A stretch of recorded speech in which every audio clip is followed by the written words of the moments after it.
A Texas State University student is dead after someone killed him during a home invasion early on Sunday morning.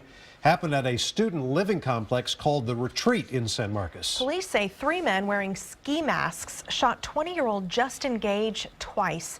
The Texas State sophomore died at the hospital. KXAN Sophia Beausoleil spoke with a neighbor and a friend of Gage who says she's worried for her safety.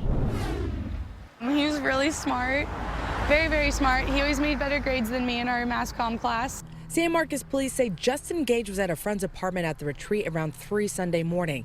That's when investigators tell us 3 men wearing ski masks walked in, a fight happened, and the intruders shot Justin in the arm and torso. Justin tried to run after the men, then collapsed and was later taken to the hospital where he died. I've highly considered kind of moving. It really freaks me out. Like last night, we were so scared going to sleep. This woman lives at the Retreat and knew Justin. The Texas State student asked us not to reveal her identity, but says the complex needs to have better security and alerts. I just think it would have been nice for everyone to get a text or something saying, hey, please lock your doors. There's a certain level of danger to people in the community until we figure out exactly who these people are.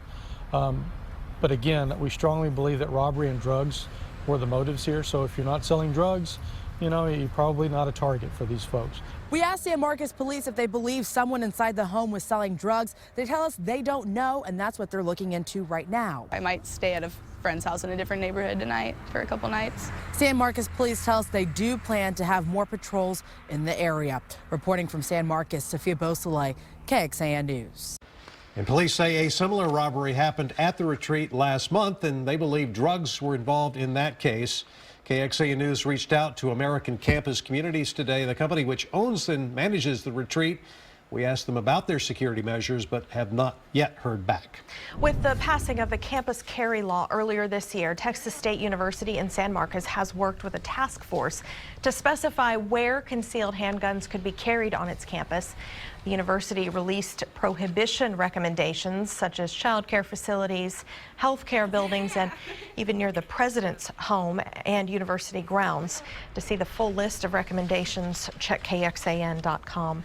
When a city gets bigger, crime rates generally rise. According to the city's census, the population in San Marcos grew a little more than 30% in 4 years, from nearly 45,000 people to almost 59,000. Meanwhile, Texas State alone has more than 300,000 students.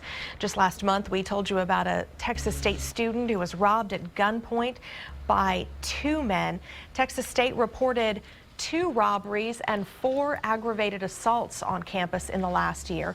Just a month earlier, in October, 2 men were charged with the murder of Isaac Olvera. Police say the deadly shooting stemmed from a drug deal in the 1300 block of Thorpe Lane. Jonathan Gia and Brian Martinez's cases are under investigation and have not gone to a grand jury yet. San Marcos, Texas State, has 30,000 students, I should say.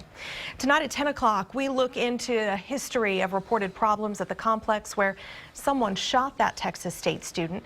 KXAN investigator Kevin Schwaller goes to the property and looks into safety off campus.